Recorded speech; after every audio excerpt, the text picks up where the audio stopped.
todos, né? Todos e tal. Então, na verdade, é assim, primeiro agradecer novamente o convite. Então, a ideia é, pouco como a Dulce falou, até para a gente colocar todo mundo na mesma página, para ninguém ficar voando, a gente vai fazer um resgate, né? Lógico que é um resgate bem rápido, porque a semana passada, a gente ficou 2 horas em reunião, né? Mais que 2 horas, foi muito interessante. Então, André, acho que você podia, então, começar esse resgate e depois a gente retoma a partir das audiências públicas, tá bom? Perfeito, Angélica, combinado, com certeza.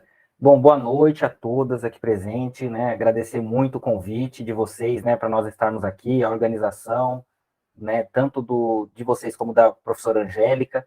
Então, como a professora Angélica comentou, na semana passada nós já iniciamos esse debate sobre o orçamento público, né? Essa conversa foi muito produtivo, foi muito legal. Eu confesso para vocês, e não é conversa furada, é realidade, que foi uma das melhores experiências que eu tive em sala de aula, né? Estar aqui com vocês, é sempre muito bom dar formação para quem está na luta, né? Na luta política, na luta por direitos, né? É sempre muito melhor do que dar aula para técnicos, né? Que às vezes é uma questão mais burocrática e tudo mais, né? Eu acho muito bonito, né? A batalha de vocês, viu? Então, parabenizá-las sempre, né? Bom, então, como a professora Angélica comentou, eu vou tentar em alguns minutos, porque tem algumas pessoas que estão aqui hoje que não estavam na aula passada. E até mesmo quem estava na aula passada, às vezes é necessário e é interessante uma revisão rápida, né? Um resumo rápido do que a gente discutiu na nossa última aula. Então, eu vou tentar, brevemente, destacar os principais pontos referentes à nossa última aula, na qual nós apresentamos, né, as principais características do orçamento público, reforçando, né, que a temática de orçamento público é uma temática muito densa e é óbvio que demandaria muitos outros encontros, né, para que a gente pudesse tratar do tema com maior profundidade. No entanto, foi bem interessante que a professora Angélica apresentou para vocês, né, algo que vai se materializar, que é a oferta de um curso, né, com mais encontros, né, muito interessante, com diversos professores, e seria muito importante que todas vocês participassem e, inclusive, convidassem mais, né, pessoas, mais mulheres, né, mais militantes, para que pudessem estar participando desse evento, tá, desse curso, né, no futuro, tá bom? Bom, então, quando nós tratamos sobre a questão do orçamento público, acho que a primeira coisa que merece destaque é que o orçamento público é algo muito, muito importante mesmo, tá? Então, acho que esse é o primeiro ponto fundamental.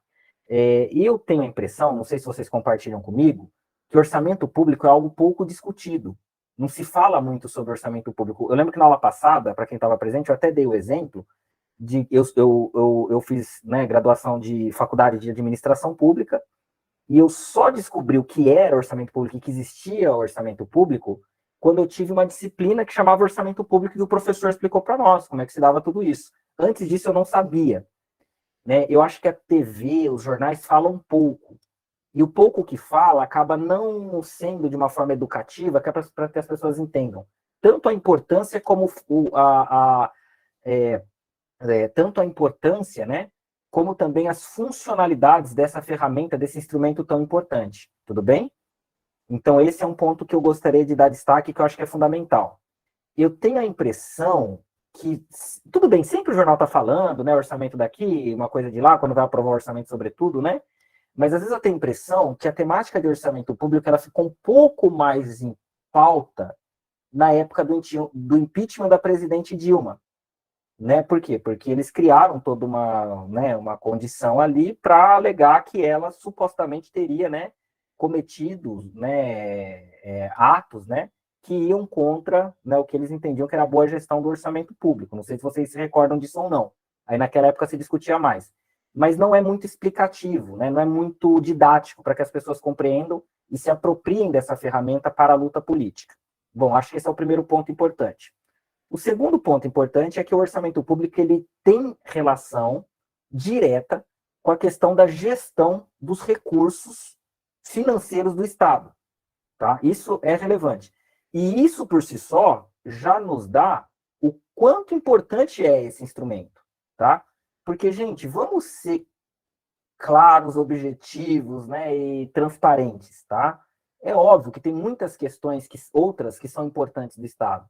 É óbvio que é importante que tenha, né, uma garantia de direito numa Constituição, uma garantia de direito numa lei, é fundamental isso, né? Inclusive é o primeiro passo. É óbvio que tenha, inclusive, algumas ações do Estado que são mais no sentido simbólico, mas que têm um valor muito grande, como, por exemplo, né? Existem, eu acho que são leis municipais, se não me engano, eu não sei se vocês poderiam me corrigir, eu não saberia dizer se tem alguma lei federal ou estadual, né? Que garante, por exemplo, que pessoas transgênero, né, em órgãos públicos sejam tratados com o seu nome social, né? Então, isso é muito relevante, isso é importantíssimo, fundamental. Mas nós também temos, né, que há uma importância muito, muito grande na forma como o Estado ele se apropria da riqueza da sociedade para montar o que a gente chama de orçamento público, né, do fundo público, e a forma como ele aloca esses recursos para a sociedade. Isso é muito, mas pelo menos na minha opinião, muito relevante mesmo, e eu considero, inclusive, que as principais disputas políticas, elas passam, de alguma forma, pelo orçamento público. Até porque, gente, até porque tem diferentes setores da sociedade que estão na disputa por esses recursos do orçamento. Então, se a gente vai ter, por exemplo, uma casa, né, uma casa de acolhimento a mulheres vítimas de violência, a gente está falando de algo concreto, a gente está falando de um terreno, de um tijolo, de salários para profissionais que vão atuar, né, nesse tipo de atividade. Se a gente está pensando em qualquer outra política de distribuição de renda, geração de emprego, qualquer coisa, né, de qualificação, né, para mulheres, ou de saúde pública para mulheres, de educação para mulheres, né, ou mesmo, né, políticas que perpassam a questão das mulheres, como, por exemplo, creches, né, que é fundamental, a gente sabe disso, é muito relevante, segurança pública, né, é muito relevante que tenham recursos que sejam destinados para isso. E tem muitos setores da sociedade que estão na disputa pelo recurso, né, e me desculpem a franqueza, mas inclusive os banqueiros, né? Inclusive os banqueiros, né? Até eles querem muito, normalmente tem muito também desse recurso do orçamento, não tenham dúvida, tá? Então, acho que é importante pontuar isso, né? Porque, às vezes, nós ficamos numa margem, né, a margem desse instrumento, e nós acabamos não nos atentando para a sua relevância. E eu não sei se eu cheguei a comentar aqui, eu acho que não, na aula passada, a gente falou sobre as audiências públicas, inclusive orçamentárias, né? Mas, em uma ocasião, eu estive numa audiência pública numa Câmara Municipal e chamou a atenção que não tinha nenhum representante de movimento social, né? Não tinha nenhum representante de movimento social, mas tinham vários empresários ali presentes, né? Havia vários, porque eles sabem o que é, como funciona e a importância que tem. Vocês não tenham dúvida disso, tá? Vocês não tenham dúvida disso, tá? Então, em resumo, o que é esse instrumento, né? O professor que está falando que é tão importante, do mais chamado orçamento público. A primeira questão, né, que a professora Angélica colocou na aula passada e que é muito importante, é que o orçamento público, apesar de definir as questões que dizem respeito ao fluxo financeiro, né, do Estado, a gestão financeira do Estado, ele não é o dinheiro em si, tá? Ele é um documento, ele é um papel. Mais do que isso, ele é uma lei, tá? Mais do que isso, ele é uma lei. Então, é como, por exemplo, se a gente vai fazer supermercado, nós fazemos um orçamento antes. O que é isso? A gente está vendo quanto de dinheiro a gente tem e de que forma nós podemos gastar esse nosso dinheiro. Se vai comprar carne, se vai comprar ovo, se vai comprar café, se vai comprar arroz, se vai comprar feijão. Então, isso numa magnitude maior, e pensando, né, no Estado ofertando políticas públicas, né, intervindo em toda a sociedade, é o que representaria, né, em termos comparativos, o orçamento público. É a lei de onde está especificado as receitas públicas, ou seja, entradas de recursos, da onde o Estado vai tirar os recursos perante a sociedade, né, porque ele vai extrair riquezas, né, da sociedade, óbvio que através do pagamento de impostos, dos tributos, mas não só, tem outras fontes de receitas, fora essa, tá? E é onde ele vai também sinalizar de que maneira ele pretende alocar esses recursos. Se é na construção de creche, se é na construção de um equipamento, né, de acolhimento a mulheres vítimas de violência, se é para pagamento dos juros da dívida pública, por exemplo, né?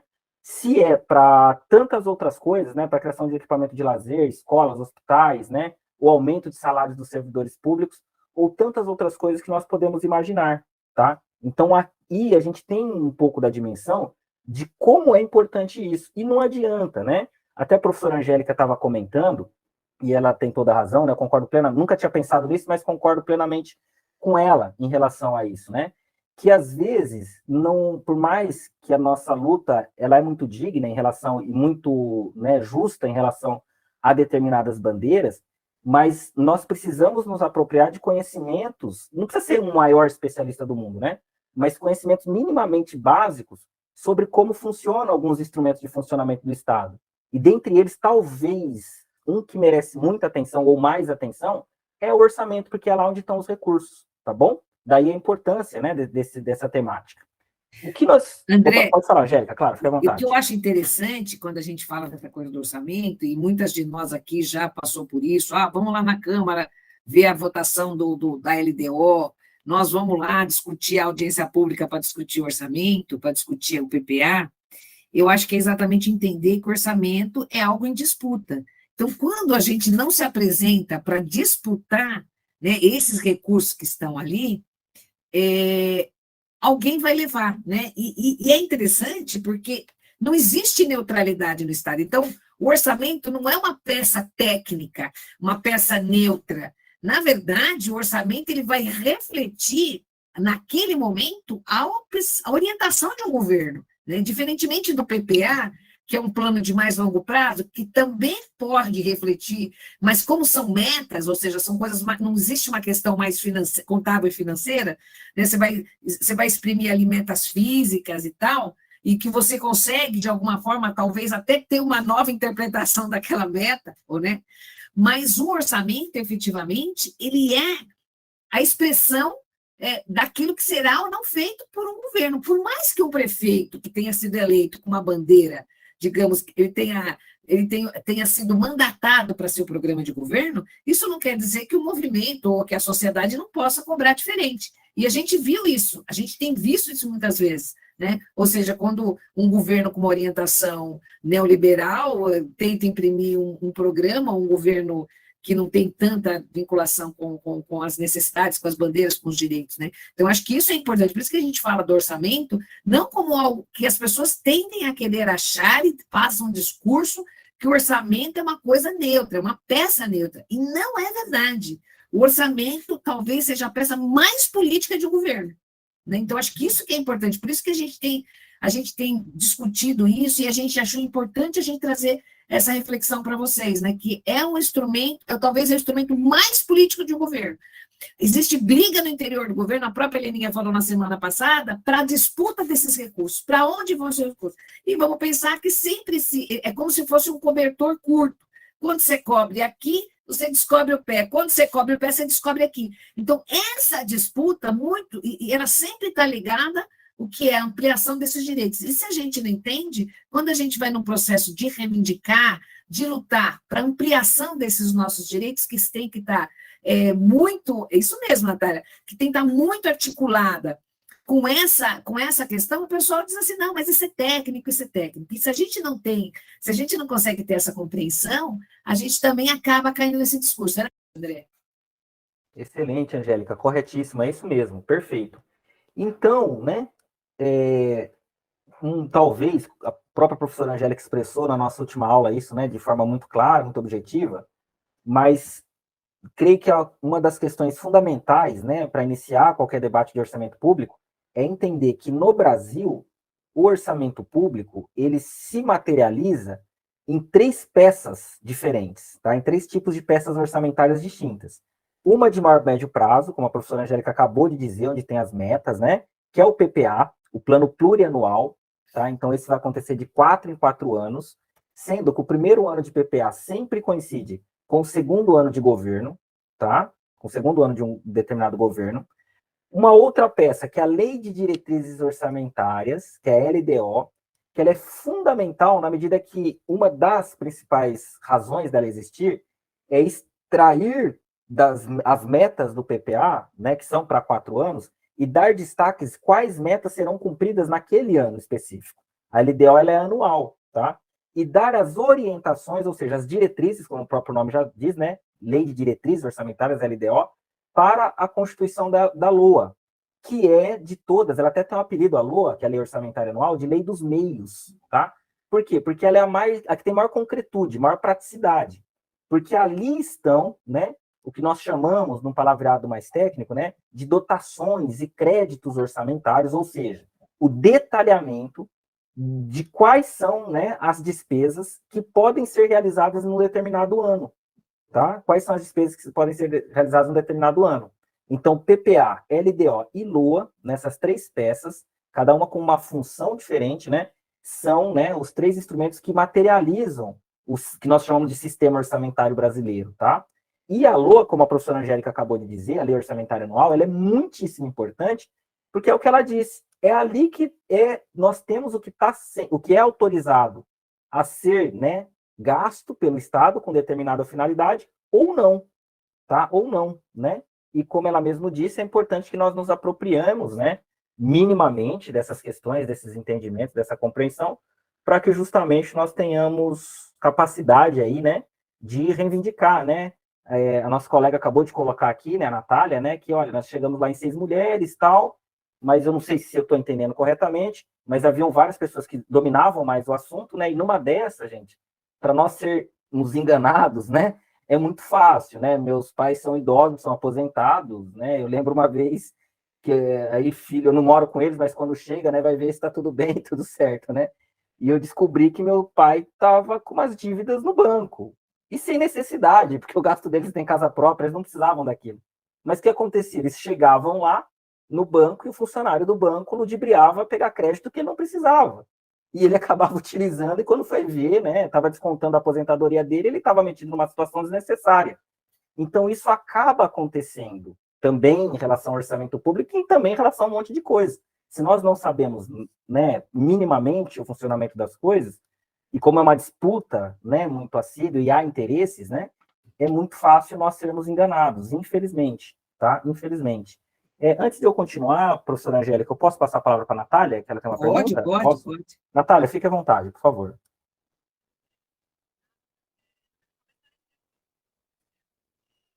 Olá, Natália, você levantou a mão, gostaria de fazer alguma pergunta? Natália Gil? Natália, está muito baixo do microfone, é melhor você tentar falar sem. Tá ok. Natália, nós ficamos aguardando. Se você conseguir abrir o microfone, pode me interromper imediatamente, ou se quiser escrever pelo chat, tá?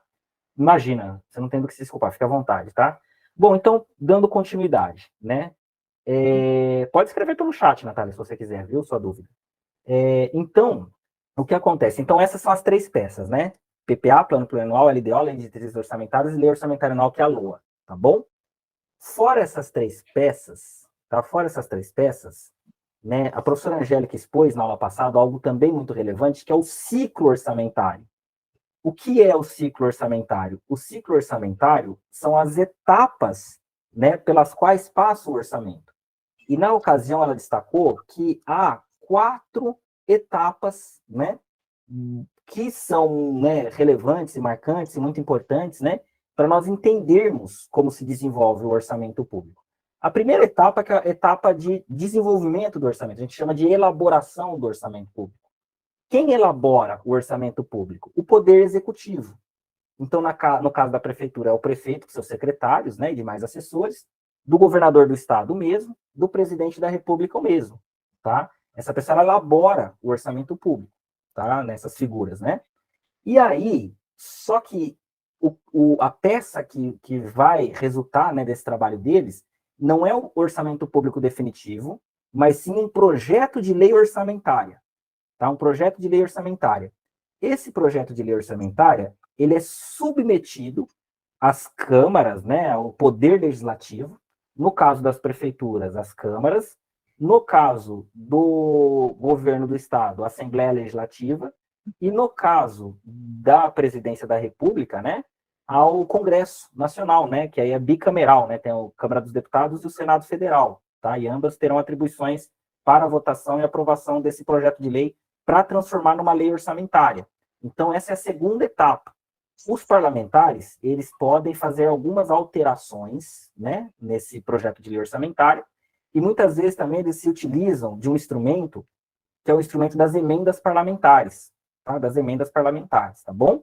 Mas isso segue alguns ritos específicos, e é organizado, né, através de uma comissão permanente, né, do Poder Legislativo, que é a comissão, se não me engano, de Orçamento e Finanças. Eu não tenho certeza se é essa a denominação. É essa a Isso. denominação, né, Angélica? Depende, mas finanças e orçamento, esse é Né? o escopo do... É esse o escopo, né? Correto, né? Então ela vai organizar essa distribuição de emendas, o percentual que pode ser destinado a isso e tudo mais, né? Não é que eles podem mexer, né, em tudo, tá? E aí o que acontece é que eles vão aprovar o orçamento, né? Votar, aprovar o orçamento, e após aprovado o orçamento, o que eles estão sinalizando? Que para o ano que vem existe uma lei que autoriza o chefe do Poder Executivo, no caso do município, o prefeito, né, a realizar aquelas despesas, realizar aqueles gastos, executar o orçamento, com a finalidade de pagar salário para os servidores, contratar serviços, né, fazer investimentos em infraestrutura, comprar um monte de coisas, né, que são importantes e que são necessárias, tudo bem? Para que vai se materializar na forma de políticas públicas. O que é isso? O que é essa terceira etapa na qual o prefeito ele vai, através do orçamento público, né, realizando as ações necessárias para a gestão da prefeitura, né, e materializando isso em políticas públicas? É a etapa que nós conhecemos como de execução orçamentária. Tá? Execução orçamentária. O que nós destacamos na aula anterior, e nós voltamos a reforçar para vocês hoje, que é muito, muito, muito importante mesmo. Suponhamos que todas vocês façam cursos, né, procurem saber, e eu gostaria até de fazer uma indicação, professora Angélica, se a senhora me permite, que é um negócio que eu acho bem didático e bem interessante, eu vou colocar aqui no chat, que é um canal do Senado Federal, é meio antigo, não é de hoje, né, mas continua ativo, que chama Orçamento Fácil. E ele é bem didático. Eu vou colocar aqui, tá? São aulinhas com desenhos, tal, mas são explicações bem interessantes, é bem didático, se depois vocês quiserem assistir, tá? Vale muito a pena mesmo, viu? E aí o que acontece? Vou indicar para outras pessoas, coloquei aqui no chat, tá? O que acontece? Esperamos que vocês entendam bastante sobre orçamento, né? Aumentem bastante o conhecimento de vocês. E aí vocês vão lá na audiência, suponhamos, né? Lá, porque a Câmara Municipal, por exemplo, ela precisa fazer audiências, né, para poder aprovar o orçamento, tá? Para poder aprovar o orçamento, é necessária audiência. Na aula passada, a gente falou um pouquinho da natureza da audiência. A audiência não é um espaço deliberativo.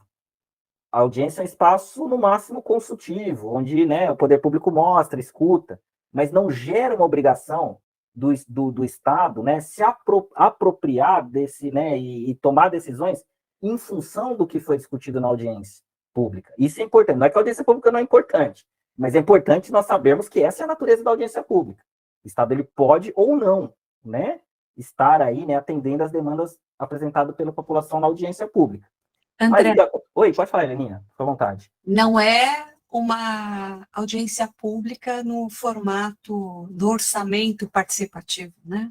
Onde se pode propor. Heleninha, exatamente. É só para dar essa diferenciação, né? Até porque vocês são do ABC e um dos maiores modelos de orçamento participativo do mundo, né, foi desenvolvido em municípios do ABC, Diadema, Santo André, né, São Bernardo, São Caetano e tantos outros, tá?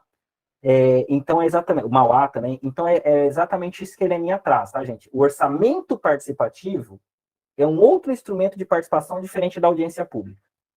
O orçamento participativo, aí sim é o espaço deliberativo. Tá? Aí a população vai se reunir em plenárias e vai votar, e as decisões, né, que foram aprovadas no orçamento participativo, elas devem ser, né, incluídas no orçamento público. Tá? Mas o orçamento participativo no Brasil, apesar de ele ter nascido no Brasil, o orçamento participativo, a verdade é que o orçamento participativo ele não é obrigatório para todos os municípios. Tá? Depende da prefeitura adotar ou não o orçamento participativo. E, infelizmente, nós já tivemos períodos que teve mais experiência de orçamento participativo, mas, infelizmente, hoje caiu muito em desuso. Temos poucas experiências de orçamento participativo e algumas, inclusive, que resistiram, foram bastante deturpadas, né, tristemente, tá? Né, da ideia original. O que nós temos é que a audiência pública, por determinação da Lei de Responsabilidade Fiscal, que é a Lei Complementar 101 de 2000, e o Estatuto da Cidade, é necessária e obrigatória que aconteça para que possa ter, né, para que possa depois ser votado e aprovado o projeto de lei orçamentária e transformado em lei orçamentária. Deu para entender, gente, isso daí, tranquilo? Deu para compreender? Eu já vou até responder as perguntas que estão no chat já, tá? Pode falar, Angélica. André, acho que Claro. é interessante dizer que uma coisa que a gente falou a semana passada, que eu acho que é bem interessante, que também, muitas vezes, a população, os movimentos têm uma vitória em colocar algo, um programa ou uma ação no orçamento. Agora, o prefeito não pode fazer o que está, ele não pode ele não pode fazer o que não está no orçamento. Mas ele não precisa fazer o que está no orçamento. Né? Ele pode cumprir, primeiro que a Câmara pode dar uma quantidade de percentual que ele pode remanejar o orçamento como ele quiser, que torna muitas vezes o orçamento uma peça de ficção, né? Porque está tudo tão amarrado, ou seja, o que você tem de gasto obrigatórios na saúde e na educação, aí que você tem gasto corrente, sobra, você tem uma margem muito pequena, né? Para você fazer investimentos. Então, se o prefeito, nós podemos até garantir que a gente numa LDO, a gente passe no PPA, passe na LDO, né, e chegue na LOA, uma ação que a gente queira garantir para as políticas públicas, sejam elas, mas no nosso caso específico de mulheres. Isso também não garante que isso será realizado, porque aí tem a necessidade do acompanhamento dessa execução orçamentária, e também a gente também tem poucos dispositivos legais que possam garantir, né, que a gente, no processo de execução orçamentária, possa garantir que aquela ação, aquela atividade aprovada nos documentos de ciclo orçamentário tenha que ser implementada, não é isso? Exatamente, Angélica, é isso mesmo. E por isso, né, nós reforçamos, né, a importância de sempre não acompanhar apenas se foi incluído uma certa demanda no orçamento, se isso se materializa numa dotação em crédito orçamentário, mas um acompanhamento em relação à execução desse orçamento, para saber se isso vai ser realizado ou não. Até porque acaba, exatamente o que a professora Angélica falou, né? Acaba muitas vezes o Estado remanejando, né, esse recurso, porque, como ela mesma disse, a própria Câmara já pode autoriza um percentual de remanejamento para o prefeito, que ele não precisa prestar, né, satisfação para ninguém, né? Ele só emite um decreto ali de remanejamento e acabou, né? Tá tudo certo, né? Por mais que a gente possa achar injusto, mas são essas as regras do jogo, né? É assim que funciona, né? Felizmente ou infelizmente é assim que funciona, tá? E muitas vezes a gente pode comemorar, né, que aquilo foi incluído no orçamento, mas depois pode não ser executado. Então é importante que nós acompanhemos a execução orçamentária, tá? Se de fato o orçamento está sendo executado ou não, né? Para que nós cobremos, né? Porque depois chega o final do ano, acabou aquele orçamento. E aí vem um novo orçamento. E às vezes aquela reivindicação nossa nem está no novo orçamento. E nem foi executada, porque como a professora Angélica falou, não precisa ser executada. Tá? E por fim, nós temos a quarta etapa, né? Que é a etapa do controle. Né? Do controle.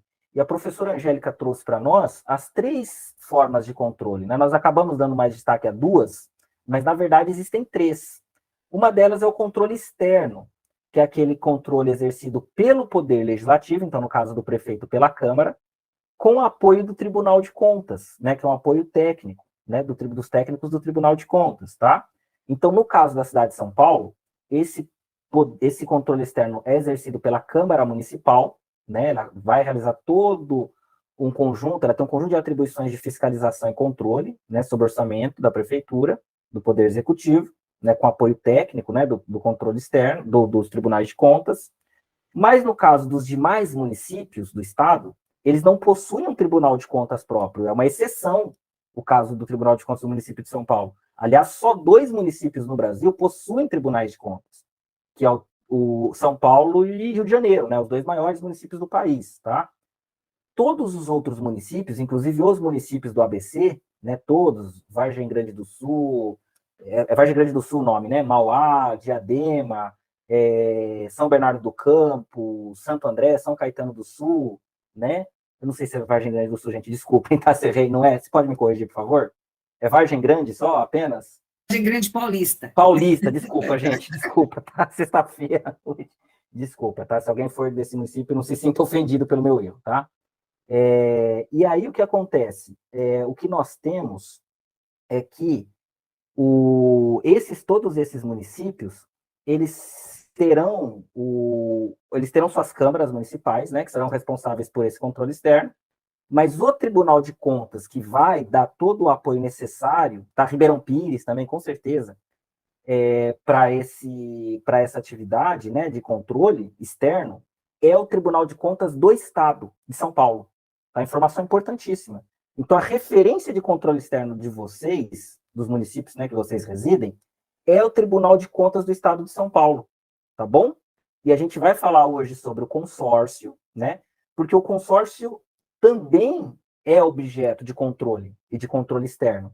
E quem exerce esse controle externo é o Tribunal de Contas do Estado de São Paulo, tá? O Tribunal de Contas do município exerce o controle externo do município de São Paulo, tá? Existe essa diferenciação, né? Ou seja, aliás, né? Quem tem a atribuição do controle externo, na realidade, é o Poder Legislativo.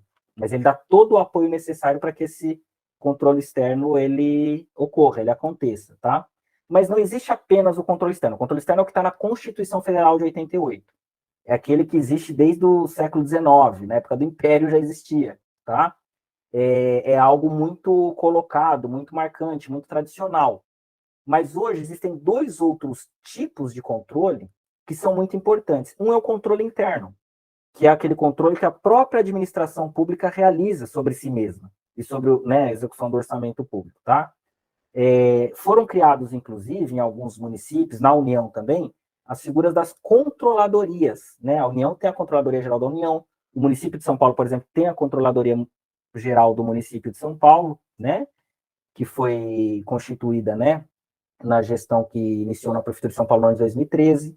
Então, o que nós temos, na realidade, é também uma ação da própria administração pública de autocontrole, né? Não só do controle externo, aquele que vem de fora, da Câmara e dos Tribunais de Contas, mas um controle próprio, né? Um controle de dentro de si para si mesmo.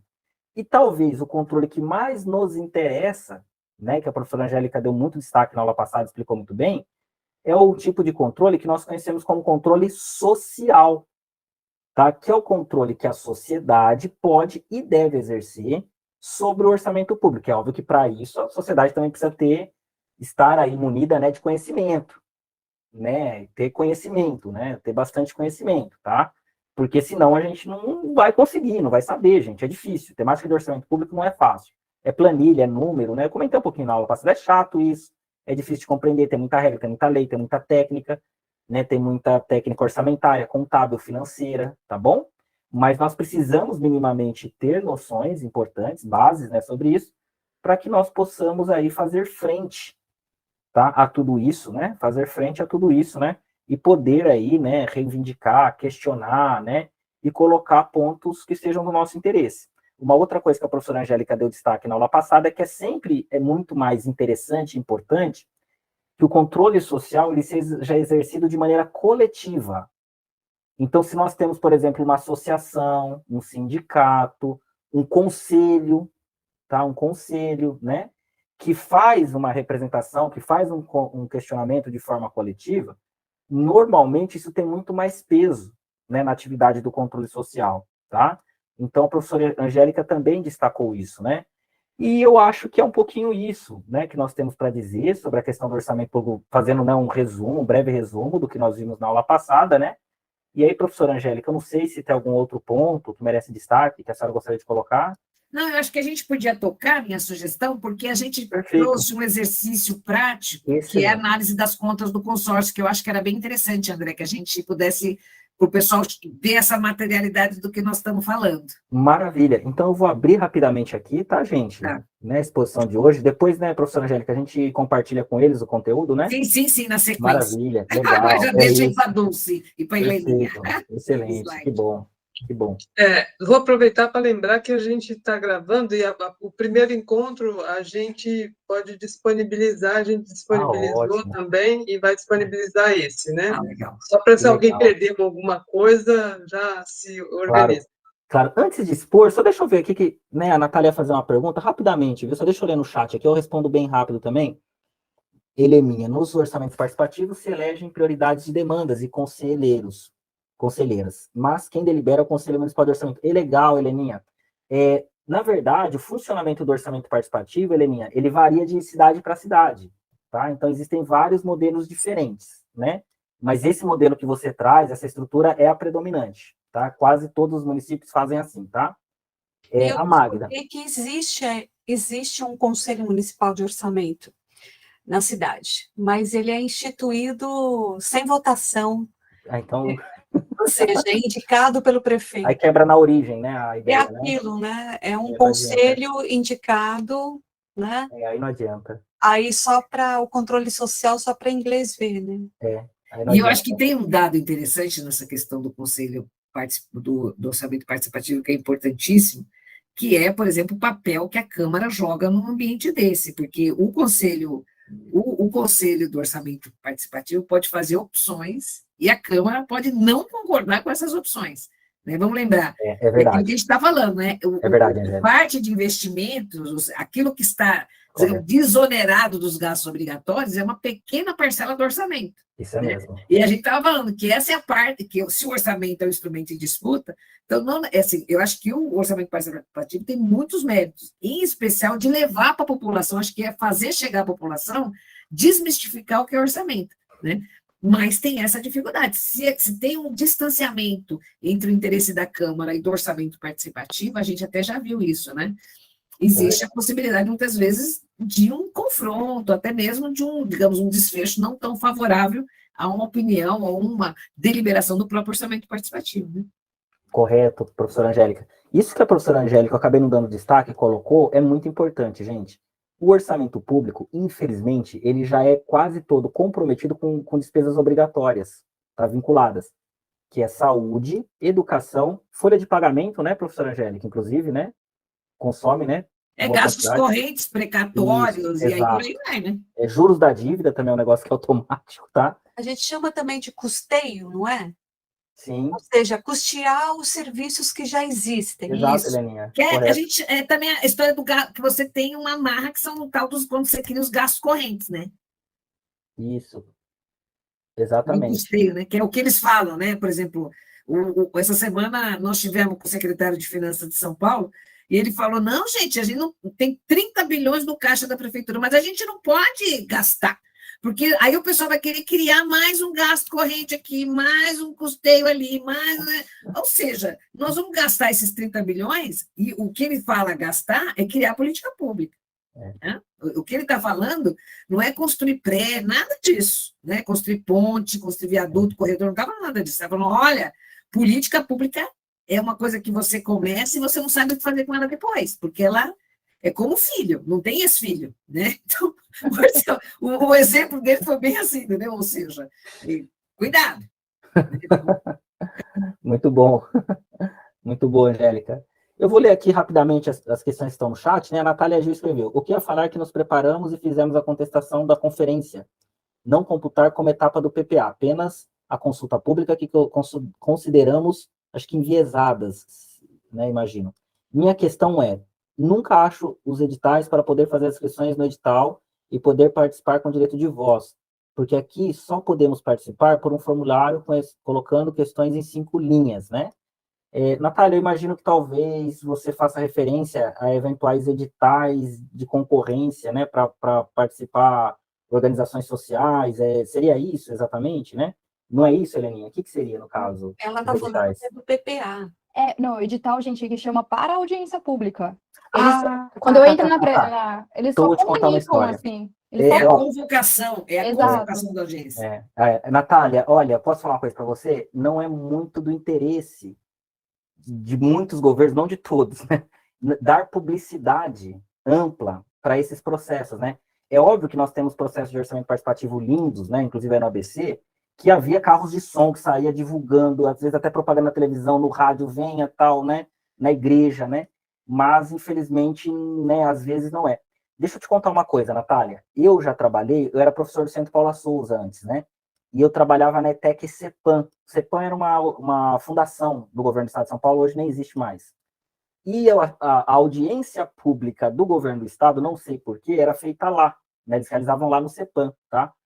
E uma vez eu estava lá bebendo água, não sei o quê, dando uma volta no intervalo entre uma aula e outra, e alguém me chamou, falou, você não quer participar da audiência pública do governo do estado? E quando eu entrei, acho que se tivesse, sei lá, 40 pessoas, era muito. Eu fiquei pensando, é o maior estado, é um monte de gente, não tinha sequer um representante de cada município, né? Nem nada, né? Então, muitas vezes, realmente, Natália, não há uma divulgação plena, né? E é aquela história, né? Alguns governos, eles optam, né, ao invés da publicidade, por se esconder, infelizmente, é fato, né? Existem estratégias para isso, né? Você cumpre com a lei, mas você não faz isso da maneira correta, adequada. Natália, entendi. Seu questionamento é muito importante. A Magda coloca aqui. André, Opa, pode falar, Lininha. mas é fundamental orientar a gente saber que toda cidade tem obrigação Tem, da publicidade legal. tem Nem sim, que Lininha. seja 2 linhas falando da audiência, ou de uma reunião, ou de um edital, eles têm que publicar. Gente, o que eu quero colocar é comunicado. Eles É chamam. você ter que ficar acompanhando tudo isso. Não, mas é que assim, a gente não tem como mudar o jeito de funcionar da audiência. Por exemplo, a gente foi para discutir o PPA, a gente foi para várias contestações, pauta política de cultura na cidade, né, essa questão da conferência não computar, e aí a gente tinha até uma parceira vereadora para fazer a contestação. Só que chegou lá, a gente só tinha um formulário com 5 linhas para escrever, eles deturparam as nossas perguntas Entendi. ainda. E aí a minha questão, assim, o chamado está no site da prefeitura. O que eu não acho é o edital para conseguir questionar esse modo de funcionamento. O edital eu nunca acho na Câmara. É só o comunicado, ó, tal dia vai ter audiência. Isso eles fazem. Entendi. Natália. Se a gente vai para o princípio Gente. desculpe. Não, eu só queria chamar a atenção do tempo. Já tempo, são não, perfeito. 8 horas Não, perfeito. e a Vamos pra gente frente. está estendendo o Perfeito. debate e o conteúdo de hoje eu estou preocupada Tá. por causa do horário. Desculpa aí. Tranquilo. Então, Imagina. André, Muito obrigado. Pode deixar vamos iniciar comigo. aqui no slide 11. Opa, aqui, ó, já está. Vocês estão enxergando o slide ou não?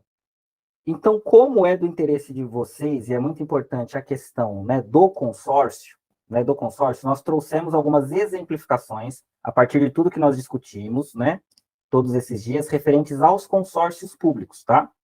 Então, primeiro, eu imagino que talvez vocês, ou a maioria de vocês, até saibam, né, bastante sobre o que é consórcio público, mas consórcio público, né, ele trata-se, acho que é importante conceituar, né, de uma inovação da gestão pública, né, de modo que possam haver associações entre diferentes entes da federação.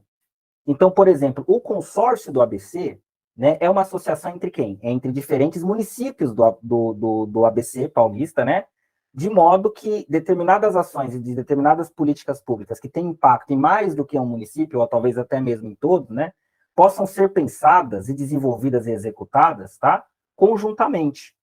Existem consórcios também entre governo estadual e municípios, existem até consórcios entre União, governo estadual e município.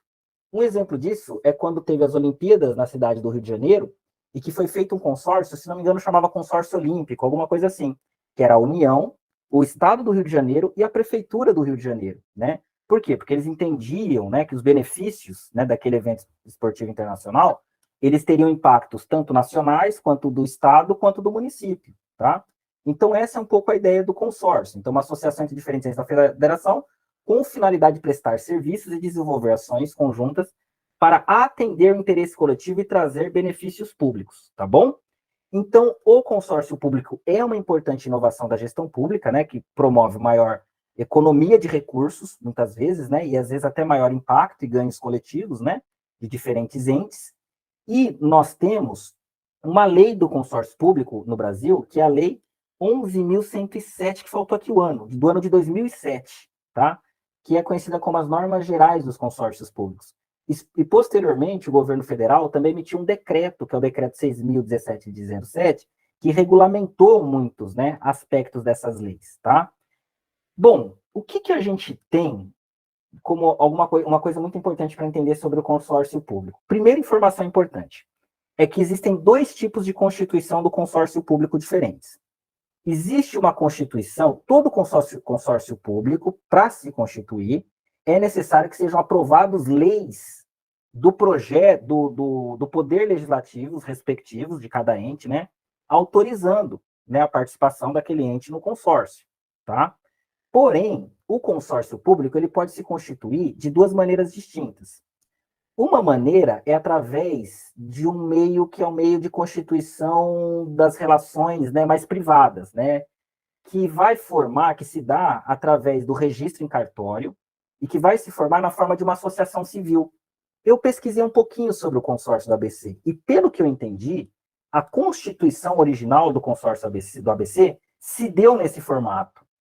Só posteriormente, agora não me recordo qual ano, que o consórcio do ABC ele aderiu a um tipo de constituição, né, do consórcio, que é uma constituição que se assemelha mais, né, e se aproxima a um ente público, que é o que nós chamamos, né, de associação pública, né, de consórcio, né, mais característico, né, com características de uma organização pública, tá? Um consórcio não é um novo ente da federação. Isso é importante destacar. Ente da federação, e a Constituição estabelece isso, são 4. É a União, o Distrito Federal, os municípios e os estados. Pronto. O consórcio, ele vai ter uma característica, não sei se vocês já ouviram falar sobre isso em algum momento ou não, é provável que sim, né? De autarquia. Tá? Quando ele se constitui, né, por essa via, né? Que é essa via, né, que se assemelha mais ao... Se assemelha não, que obedece às regras do direito público e não do direito privado, tá? Ele vai se assemelhar a uma autarquia, tá? Existem diversas organizações que são autarquias, né? As universidades federais, vocês têm a Federal do ABC, por exemplo, é uma autarquia, né? A Universidade Federal do ABC, tá?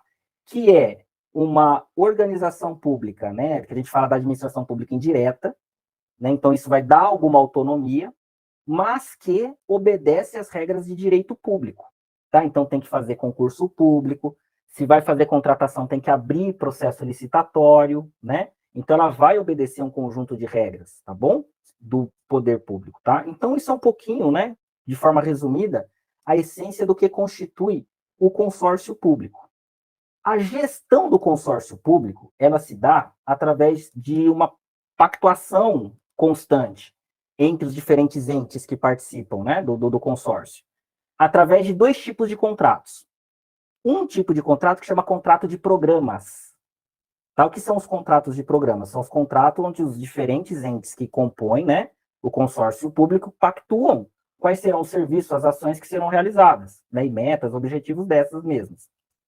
E um outro contrato que é de natureza financeira, tá? Que é de natureza financeira, que se chama contrato de rateio, tá? O que é o contrato de rateio? É um instrumento que define, né, a responsabilidade financeira de cada consorciado, ou seja, todo ano, né, tem um contrato de rateio, e todo contrato de rateio não pode ter validade maior do que 1 ano, do que anual, tá? Então, ali é estabelecido e é determinado quanto cada município, no caso do consórcio do ABC, vai contribuir para aquele ano para as ações e para a atividade do consórcio, tudo bem? Então, André, Oi, pode falar, Angélica. antes da gente responder a Ivete, acho que é Claro. importante dizer que é o seguinte: diferentemente do processo de orçamentário que se dá nos municípios, no Estado e na União, aqui não são as câmaras que são responsáveis por. Não é o executivo que é responsável por elaborar, e não é a Câmara que é responsável por aprovar. Ou seja, o planejamento fica por conta de quem está à frente do consórcio, no caso aqui, a cada tempo tem um processo de rotatividade, ou seja, o presidente do consórcio, que coordena a elaboração, e a aprovação do orçamento se dá numa assembleia dos prefeitos. Então, existem 2 momentos, diferentemente, e é lógico que depois a execução será no próprio âmbito do consórcio, e o controle desses gastos se dará, a gente vai ver na próxima slide, no caso específico, pelo Tribunal de Contas do Estado, né? Ou seja, então você tem uma formatação, por isso que é interessante, porque é uma formatação diferente. Não é o mesmo processo, até prevê PPA, prevê os documentos do ciclo orçamentário, correto. Existe a previsão, inclusive, de audiências públicas e consultas públicas, no entanto, ele é aprovado numa assembleia dos 7 prefeitos, e no caso, prefeitas, enfim, mas dos 7 mandatários da região. Então, acho que essa é a grande novidade no caso do consórcio. Exatamente, professora Angélica, ela deu destaque para uma informação muito, muito importante, né, que é essa diferença, né, entre a organização financeira do consórcio e dos municípios, no caso das câmaras municipais e tudo mais, tá? Então, cada ente, né, eu não sabia que eram 7, no caso, municípios. Então, cada um dos 7 municípios, eles contribuirão financeiramente com as atividades do consórcio, e lá nos seus orçamentos públicos, que é aquele ciclo anterior que a gente comentou, que discutiu na aula passada, é importante que eles deixem dotações e créditos orçamentários destinados às atividades do consórcio. e depois que eles executem isso, tá? E depois que eles executem isso. Perfeitamente, professora Angélica. Quem é responsável pela fiscalização, né, e o controle do consórcio? Os tribunais de contas, no caso do consórcio do ABC, é o Tribunal de Contas do Estado, tá? Os próprios poderes legislativos podem exercer, né, um controle, uma fiscalização, até porque, em última instância, né, serão os municípios que, né, destinarão os recursos, né, para a atividade do consórcio. Os entes consorciados, né, os próprios entes consorciados, tá?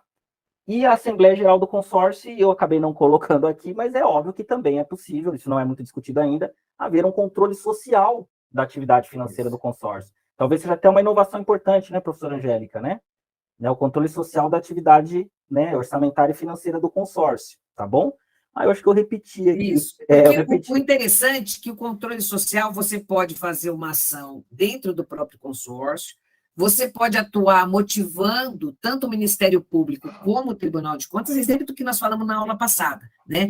Que é possível se fazer uma ação enquanto cidadãos, até enquanto cidadãos, mas enquanto movimento, enquanto organização social, através de uma ação junto ao Ministério Público e junto ao Tribunal de Contas, né? E também pedir esclarecimentos para o próprio consórcio que ele tem que, digamos, prestar conta, né, do processo da execução, tendo em vista que você, aqui, que parte do rateio do consórcio, ele advém de recursos públicos, ou seja, a quantidade repassada por cada município, né? Ou seja, então nós estamos falando só de recursos públicos, né, que num primeiro momento que está colocado. É lógico que você vai ter parcerias nesse processo com entidades e tal, mas o custeio, né, deste organismo, os projetos que ele tem, as ações, os projetos e atividades que ele tem ali programada, ela é, na sua maioria, subsidiada pelos recursos públicos vindos dos municípios, né? Perfeito, professora Angélica, correto, é isso mesmo, tá? No